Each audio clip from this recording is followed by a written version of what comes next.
This is The Vanessa Barrington Show. In today's episode, I sit down with Shelley Hill, author of Only Joy Bites, to talk about what it truly takes to go from carrying a story inside of you to holding that finished, published memoir in your hands. In today's episode, Shelley shares the real, unfiltered journey of writing her book, the transformation that happened along the way for her, and what it meant to publish through Healing House Publishing. This is not a conversation about having it all figured out. It's about saying yes to your story before you feel ready and discovering what waits for you on the other side of that. In today's episode, I'm really exploring what finally moved Shelley to write the memoir that she had been holding on to, the transformation that she experienced through the writing process itself and how she met her edges through that process, what the publishing journey looked like for her, and what she really hopes to achieve with this story. If your story has been waiting for you and you feel like you are ready to finally unlock it and get it out into the world, Shelley's journey might be exactly the permission slip that you have been waiting for and didn't know that you needed it all. Enjoy. Hi, I'm Vanessa Barrington, also known as the Book Doula, founder for Healing House Publishing, psychic medium, and a woman on a mission to heal the world through stories. If you're a healer, coach, creative, or expert, I help you turn your story into a published book and a global movement that builds authority, impact, and legacy. This is not a writing podcast. It's a show where I explore voice, truth, spirituality, and what it really takes for you to trust yourself and share your story with the people who most need it. This is The Vanessa Barrington Show. In this week's episode, it is my absolute privilege and honour to welcome Shelley Hill to the show. Shelley joined my Book Doula program a few years ago, and we have been on quite the journey together over the last few years for Shelley to write her debut memoir, Only Joy Bites. I'm going to introduce her in a second, but before I do that, I wanted to share just a tiny little sticky beak behind the scenes of what the book is about. So essentially, when a drug scandal ends Shelley's police career, she spirals into a raw search for truth and identity, and her memoir and her story, which we're going to dive a lot more into today, is really such an incredible and gripping, very raw memoir and story about shame, survival, and really what happens when life grabs you by the throat.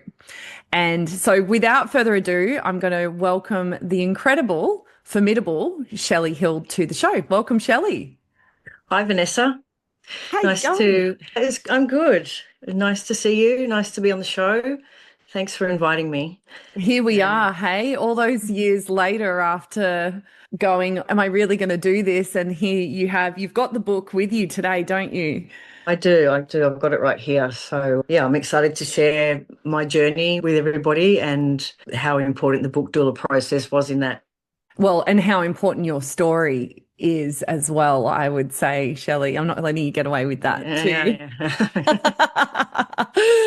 Well, listen, firstly, thanks so much for agreeing to come on. And I'm sure that, many of the people that listen to this podcast are often, at different stages of their own writing journey. And I know, I think the more that we can shine a light on the struggles and the trials and tribulations of that process, the more helpful it is for people that are traversing that. And a lot of people, as you know, that come into my world often have gone through significant trauma and, big life events.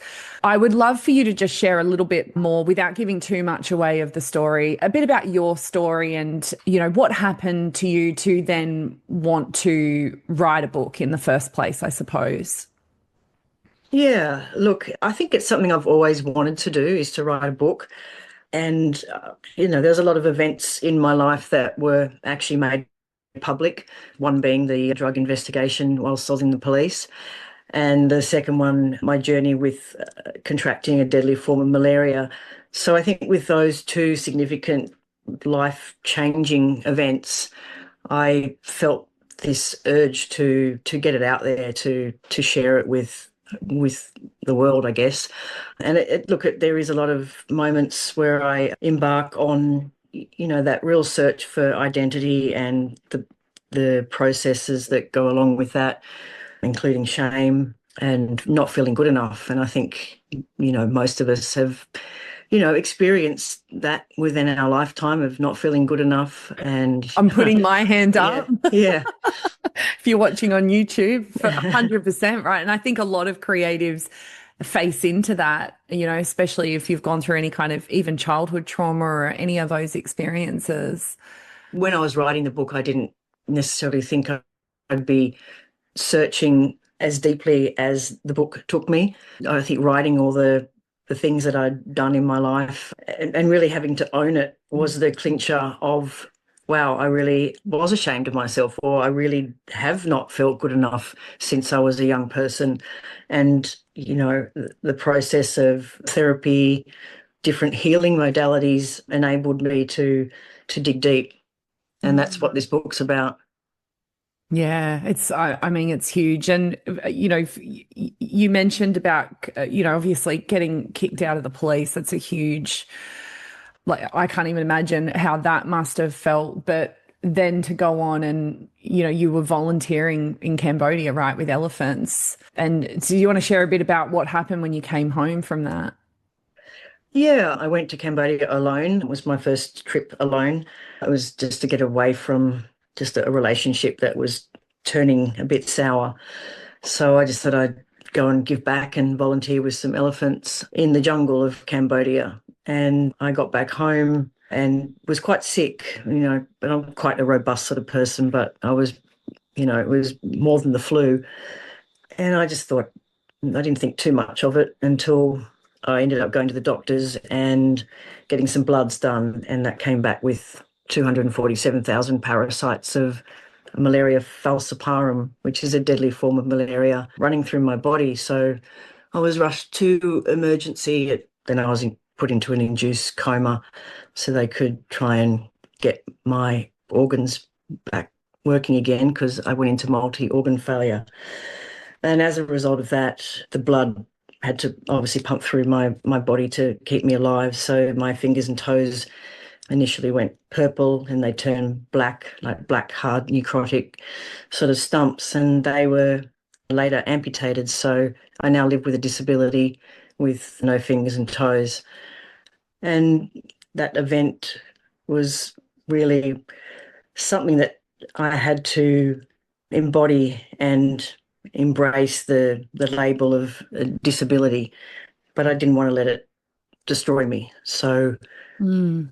yeah, in that process, I've overcome a lot of hurdles since then, You sure including writing have. the book.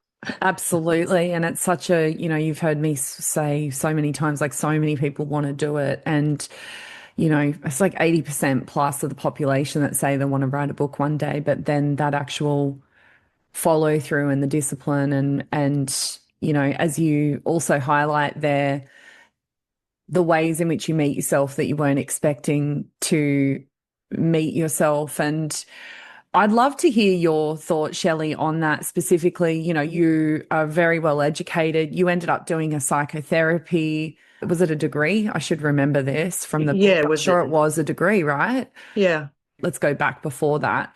Mm. Before you joined my program, where were you at in terms of writing? Like, what was going on for you at that point in time? Mm. I had done a couple of writing courses just online when COVID was around. And that really got me excited about learning how to write. That was the beginning. And then I journaled all my life. So I had, multiple books of little bits and pieces of my life scattered over pages. And I was just at this sort of stuck point before I met you. Was I didn't know really how to do it on my own. I had a few tools up my sleeve, but I didn't really know how to put this into some sort of format that looked like a book. So I was stuck, yeah, Mm. before I met you. Did you have any sense at that time, Shelley, of what you would, I want to say, because the malaria had only happened really a short period of time before we connected. And, some would say, and I hear this often actually with writers that, they really feel the pull to want to write, but they also are struggling with, well, I feel like I'm still in it, like I'm still in my healing journey, I'm still living the ending of my story. Mm. I'd love just to hear your own thoughts on what that was like for you at that time. And like, did you have any sense at the very beginning of the process of what that was going to, what you would gain from it, I guess, on a personal level? I think, thinking about the events in my life and writing them are two different things. Writing them brought it all back to the surface, and there were moments where I could only write for a couple of hours because I was right back in it. I was literally back in that trauma. And so it felt like I had to like really embody all these little stuff ups that I've done, or including the police stuff.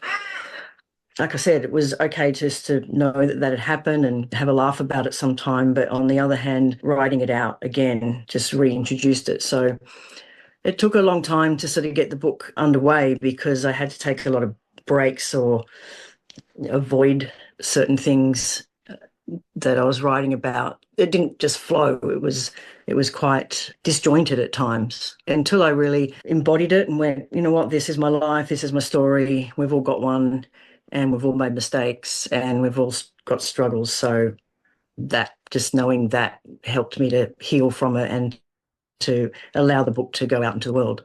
That's right. And that's, it's so interesting, isn't it? Like, I've felt that very much on my own spiritual journey. Like, there can be a real difference between either like knowing something, like knowledge wise, or knowing something that has happened to you and then actually integrating it and being Mm. able to really accept it. And the word that comes up for me there is detachment and, a level of kind of being able to step outside of it, but acknowledge it face on as well and go, yeah, this isn't just something that happened to me. This is something I went through and learned from and transformed from, and I can, accept all those parts of me.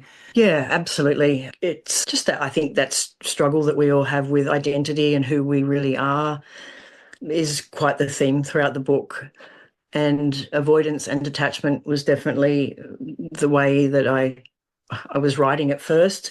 I think the ending of the book feels a bit more cohesive. Some of the beginning phases are a little bit of my life were a bit sketchy. So I really had to go into memory or remember a scene, for example, that I could then write about that would make sense to readers. Yeah. Yeah, I mean, memory's a slippery thing, isn't it? We don't always, I know for myself in my own experience with writing my memoir, like there's a lot of things that I've blocked because when you've had trauma, that's just your trauma response, isn't? I mean, you would know more than I would there in terms of being a psychotherapist. Coming back to the, your own healing journey, would you say that writing the book was a healing process for you? Yes, it definitely was a healing process. Once again, because I had to go through it again. I had to be in it. I had to accept it. So in all of those moments, it was definitely a very healing process. It was cathartic. It was traumatic. It was funny. It took me to a place that I just didn't think I'd want to go back to or have to go back to, but I did have to go back there in order to get this out. So yeah, healing for sure. Yeah. There's other, like, obviously, there was so much in your toolkit and things, as you mentioned, like when you had the amputation, it's like you have to really draw on all of the reserves and that led you on a path. You also talk about in the book that you explored plant medicine as part of that healing journey. Do you want to talk a little bit to that? I went on a journey with ayahuasca and I did 3 ceremonies. It wasn't something I jumped at because I was quite scared of this LSD sort of approach to it that people were talking about. I was a bit scared that I was going to be, vomiting in front of other people. A couple of friends had done it, and it took me a couple of years to actually go, okay, I'm ready, or I've got the calling to actually do this. And the first ceremony was extremely profound and extremely powerful. I felt like I'd had 10 years of therapy in one night. I just remember we'd take the medicine, and there was lots of sort of shamanic music playing. And once the medicine came on, I just remember just slumping in absolute grief and just tears pouring out my eyes about what had happened with malaria. Because I'm quite a stoic sort of person, I hadn't really cried that much. I just thought, oh, I just got to get on with it. But this plant medicine took me to the grief that I needed to explore. And in that, I felt the courage and the drive to do two more ceremonies after that. And that also included opening up my voice. I'm quite shy at times, so I had to really remember, no, like they call the plant madre, was saying, open up your throat, people want to hear you. So that also excited me because that it led me to keep writing. Yeah, so it was I would do another one for sure. It was something that that really resonated with me as a healing modality. Yeah. It's interesting. I was chatting with someone last week in the States, and we both mentor under the same shaman, and his view on ayahuasca is that he doesn't recommend it to his clients. I believe it's only because he feels like it really does break apart your entire being into collective consciousness, and then really you need to put yourself back together again almost.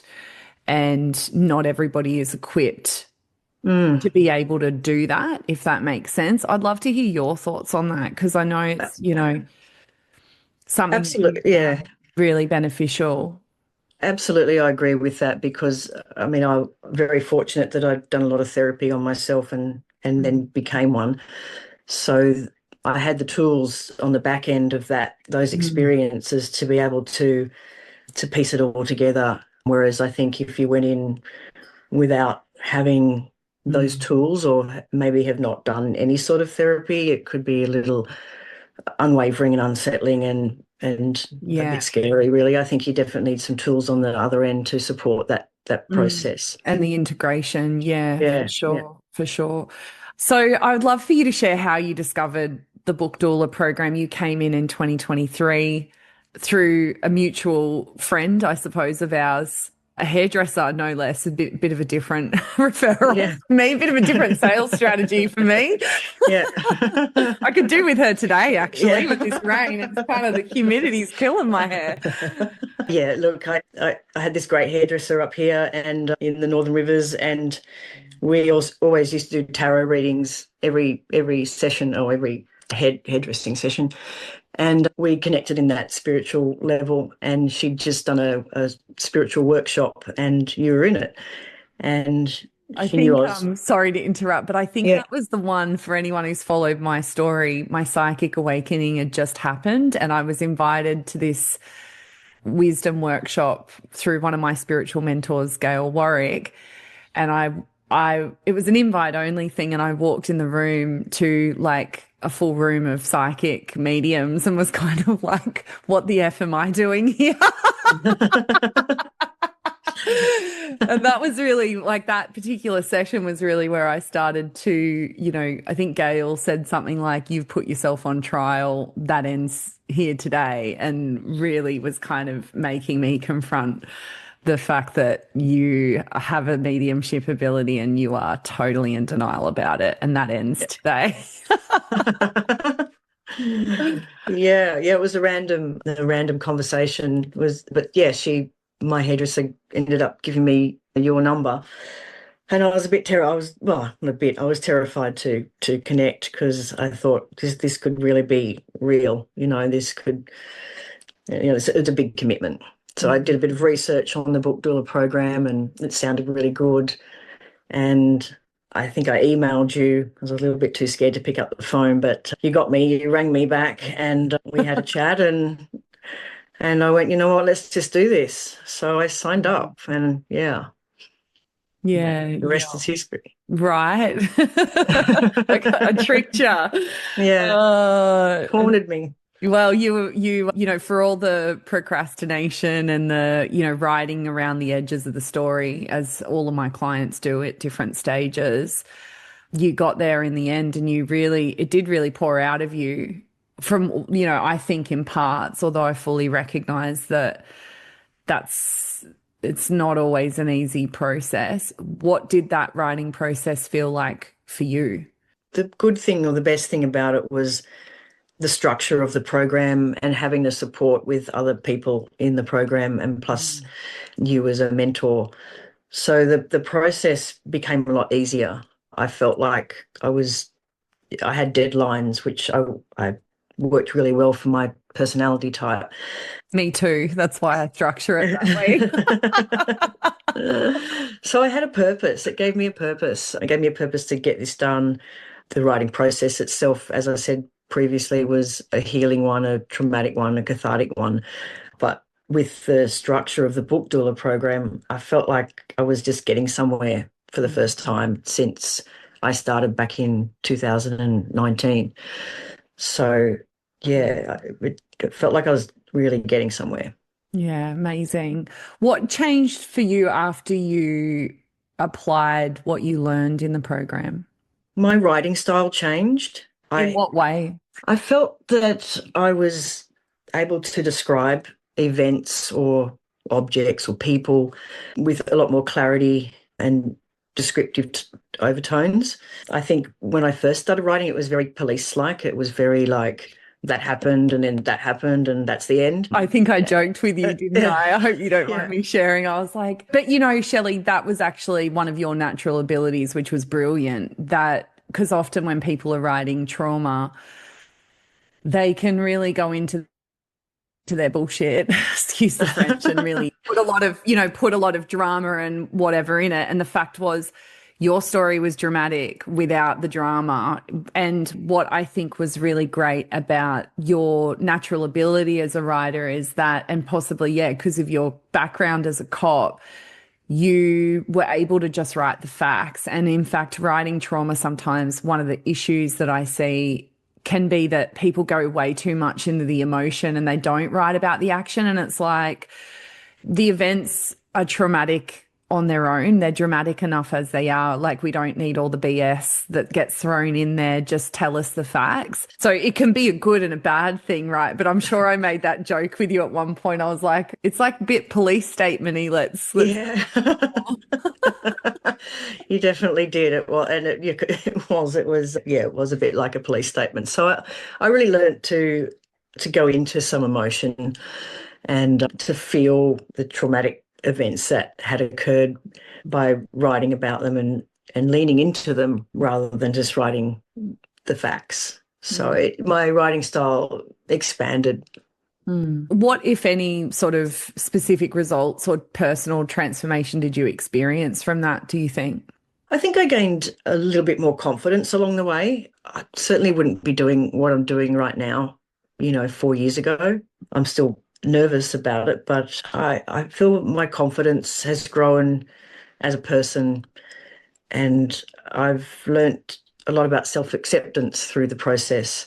I guess to put your story, to put my story out there to the world, I have to embody it. I have to embrace it. Otherwise, I'll just keep avoiding. So yeah, confidence definitely, and the ability to not strangle my life force anymore. I think growing up in a very rigid sort of household with as an only child with two dysfunctional parents, I was just always the good girl, and I felt like I finally had found my creative flow. And no more hiding now, right? Like, there's nothing like putting your soul into book form and then putting it out for the world for people to judge it, to get over any visibility fears. That's right.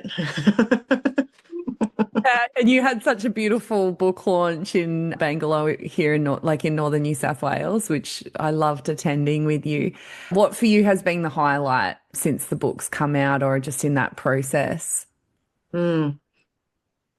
I think getting it published was such a big high, and I I had a lot of people come out of the woodwork that I hadn't seen in years, and school friends that ordered it, or I'd sent copies off to people, and people gave feedback, and a lot of people really enjoyed it, and that that felt really good. People took the time to say, "Hey, I really enjoyed that," or "That was really raw," or "That was really courageous," and I think to be acknowledged on that level for someone like me was really important. Mm. Yeah, that definitely, that acknowledgement and being seen. I think I've been hiding away for so many years that I finally felt seen. Yeah, no more hiding anymore. Mm, So for you now, Shell, you've obviously gone through so much in your own journey back to self-love and that generational trauma and, living with a disability, all of those things. How do you feel now about, because I know you've had some media inquiries and, the book, I often say, like, once the book gets birthed, it kind of takes on a life of its own where it reaches where it needs to. How do you feel showing up in those spaces now? yeah, I've had a bit of a chat with ABC Conversations, so I'm just waiting to see if they're, sorry, Lola. The dog, Yeah. if you're watching the video, the dog has just come. Yeah. The animals always want to come and chat when we chat, don't they, Shelley? Yeah. Yeah. So I'm hoping that I might get a little gig on ABC Conversations. A friend from college from my psychotherapy days has done a little interview on me. She's has a little radio gig on a radio station in Sydney. So I'm just sort of letting it do its thing. I've Instagrammed as much as I possibly can at the moment. I'm Instagrammed out. So I'm just letting it do its thing right now, and just divine timing is my two key words. Yeah, it's so true, isn't it? And, and detachment, surrender, all of those things. What would you say to someone that is, sitting with a story that feels really big like yours? And, do you have any words of wisdom for that person that's kind of, besides do my program? I'll say that. Just kidding. No, but seriously, like what advice would you have for someone that's, because oftentimes like the stories can feel huge. Like where do I even begin with something like this? I think to lean into it just comes straight into my mind. I think that if people it's if it really is that sort of destiny or life purpose, then to keep leaning in. And if you need to get some support from, you know, external sources, therapy or something to help you, then I think that's also a very good process to go through. Mm. And it's not easy, but there are times when it just flows and that feels really good. And when there was times when I knew that actually sounded okay. There are other times that I was like, oh, that sounds really clunky. And I think that's just normal. So yeah, just lean in, explore it, be playful with it, and hang on for the ride. I love it. And I'd love for you to talk to, because I try and warn authors, like, when it comes out, there's such a thing as the post book launch come down. Have you felt that at all? Yeah, definitely. Look, I think that there's such a hype. I've written a book. Wow, you're an author. I still find it hard to sort of even say I'm an author. I'm probably still trying to lean into that one myself. Yeah, there's definitely a high, once it's done and, you've got all your loved ones around you celebrating this huge achievement. And then, everybody, once that's over and life just continues on. Yeah, definitely there's a little bit of a post-book launch come down for sure. Yeah. Yeah. And on that note, what next for Shelley, do you think? Have you kind of formulated what you might do next with all of this newfound insight and information about your own journey? I can imagine a lot of people that are living with a disability, finding your story so inspiring.